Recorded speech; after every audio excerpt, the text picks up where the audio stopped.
Ni Iker Polo naiz, Lauizi eta BHI laugarren maiko ikaslea, Gizarte eta Euskarako Bakeari Izpiak proiektuan ibili naiz. Hemen, nire ama elkarrizkatatu dut, Maite Barreta. Bere gertuko jendeak 1936 urteko gerra eta gerra ostean bizitako egoeraz hitz eginez.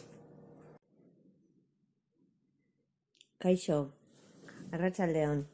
Maite Barreta naiz, 53 urte ditut, donostiarra naiz, beti bizi izan naiz Donostian bertan, eta nire gurasoak donostiarrak izan dira biak. Nire ama jaio zan 1934 eta 34. urtean, justu bi egun pasata Republika izendakoa izan zen, eta nire aitak gerra garaian 10 urte zituen. Biak bizi izan dira gerratea, bakoitzak bere eran, biak Donostian bizi ziren gerra zibila pasazien 3 urtetan, eta biak bere era desberdinatan. Nire aita berez arabatarra zan, eta bere jatorria arabarra da eta Zalduondon bizi izan dan, herri txiki batean, eta hor mantentzen da oraindik guraso edo etxea, herri txiki bateko etxea. Baina gerra garaia zela eta ja hemen bizi izan zen, Donostian bertan, eta nire aitona fundidorea zen, bere enpresak, bere fundizioa zeukan, eta egia esan nire aitarengan gerra garaia ezun hainbeste eragina egin. Izan ere, izan zen posible mantentzea hezkuntza, izan zen posible mantentzea bere bizitza komien artean normaltasunez, eta gauzak ziur aldatu egin ziala, baina ezun bizi igual bere gorputzean eta bere buruan eragin handia. Nire amarengan berriz, edo nik sikiera dakidana, da eta ez da amak emandako informazioa, baizik eta nire osaba emandakoa. Nire ama oso txikia zen gerra hasi zanean, eta nire osabarekin dakan edo zuen aldea, urte aldea, importantea zen. Berak beti kontatzen du, nire aitona amonak bizi izan ziren oso momentu latzak gerra garaian. Naiz eta Donostian bertan bizi, eta naiz eta nire aitona medikua izan. Oain medikuek, pentsatzen dugu medikuek diala pertsona dirudunak, eta sozialki oso ondo kokatuta. Lehen ere bai, baina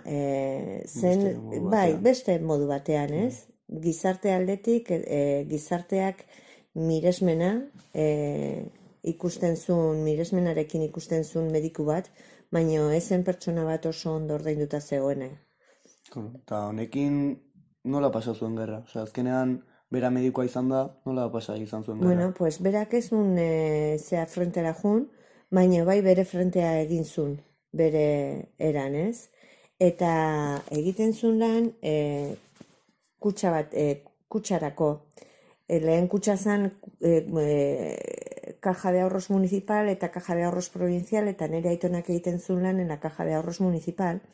Berari kutxak berak ematen zion etxe bizitza, eta etxe bizitzan gorde eta izkutatu egin zen nahiko pertsona kopuru desente. Eta honekin beste bandoko pertsonak lagundu zituela esan dezakegu, ez? Pertsona denetarik zaindu zuen. Alde horretatik, berak hartatzen zuen beraren etxean gaixorik edo beharrean ikusten zuen edo esain pertsona. Berdin izaten zitzaion gorrilla edo urdina izatea, ze bandukua zen, baizik eta ze beharra zeukan. eta beste modu bat argi eta garbi beti esan didala nere osabak egiten zuna zen, txosten medikuaren bidez eragitea, edo saiatzea pertsona ez jutea frentera, ez?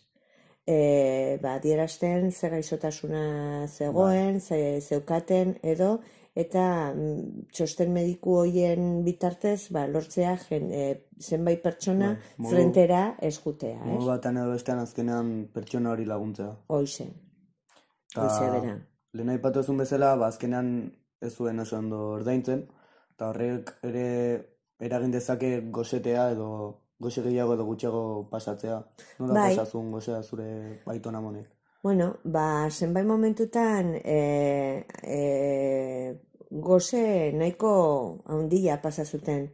Bai egia eta aitortu egin behar dudana da, ez zutela primerazko gauzak faltan, baino ez nire aitonak posibilizaten zula erostea, baizik eta aldameneko lagunak lortzen zituzten gauzaren bitartez. Hau da, oso lagun onak zitun eta ordainketak ez ziren diruaren bidez egiten, baizik eta pataten bidez edo elikagaien bitartez. Beste modu batean, azkenean leheno hobeagoa zena.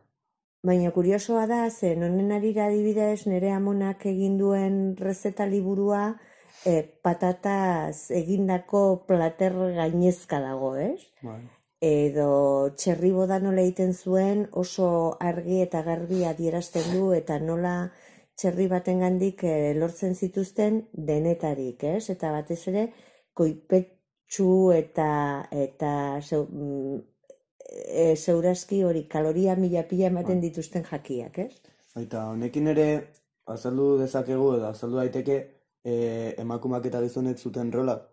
Azkenean antzina batean askoz desberdinak ziren. Oso desberdina. Desde luego aitonaren papera izan zen lana egitea eta amonarena berriz izan zen saiatzea etxean zeudenak ondo mantentzea eta ondo zainduta egotea. Ezarrez falta posible baldin bazan. Eta zenbait momentutan gorriak ikusi zituzten. Eta bizilekua aldatu behar izan zuten? Suerte ona eduki zuten alde horretan. Ze biak, bai nire aita, bai nire ama, Donostian bertan, hiriburuan bertan bizi izan ziren beti, ez? Eta ordunik ez dut alde horretan, Donostian ez zuten jaso bombardaketa edo tiroketa handiak, ez? Eta alde horretatik aldaketa gutxi egin izan behar zituzten. Eta orduan, honekin ere ikus dezakegu hiriak eta herriak izan ditzakeen ezberdintasunak, ez? Dudari gabe. Suposatzen dut eta Donostitik kanpo eta lehen ezen hain beste atera behar hiritik ateratzeko, ziur naiz bizitza oso ezberdina izaten zala. Eta hiritarra izan da, alde honak eukiko zituen, beste batzuk txarrak, zen igual baserri batean bizita, lurrak ematen dituena, oso gertu daukazu hiri batean ez hain gertu, baina bai segurtasuna bere bestera segurtasunarekin bizi izan ziren. Modu batera edo bestera azkenean erosotasun gehiago sentitu zuten. Hoixe bera. Eta erorien aranari buruz, ze ustezu, zuk hasiera batean ze pentsatzezu, eta zure gurasoek, zure aitona monek edo familiakoek ze ustezu pentsatuko luketela? Bera, desde luego nire pentsakera da ez dagoela eskubiderik inoren bizitzarei akatzeko, ez? Naiz eta gerra batean sartuta egon, eta edonork du bere eskubidea familikoen eta senitartekoen gorpuarekin ondo izteateak, ondo agurtzea eta haien modura egitea, ez? Bai. Dudarik gabe. Eta ba, hor egin duten monstruo horretan, ba, ez nago bat ere ados. Eta, desde luego, gustatuko litzaidake hor dauden gorpu guztiak posible izatea ematea bere senitartekoi. Bai, azkenean, Eta ondo bukatzeko eta ondo ixteko ba, dauden zauriak eta dauden minak. Zer pentsatuko luketen ere senitartekoak? Ba, hau da nere pentsakera, baina bai, nik bai, uste noski, dut noski. haiek nahiko eskubialdekoak izan diala, ez? Eta segurazki denetarik pentsatuko zuten, ez? Suposatzen dut gerra pasa eta gero bildurrarekin bizi izan ziela, eta ez zegoen zer pentsau, ez? Ezin zala pentsatu, eta orduan ez zegoela ezer pentsau, eta gero denboraren poderioz segurazki haiek izan dira kapaz ere pentsatzeko hori ez zegoela ondo egina. Bai, bai.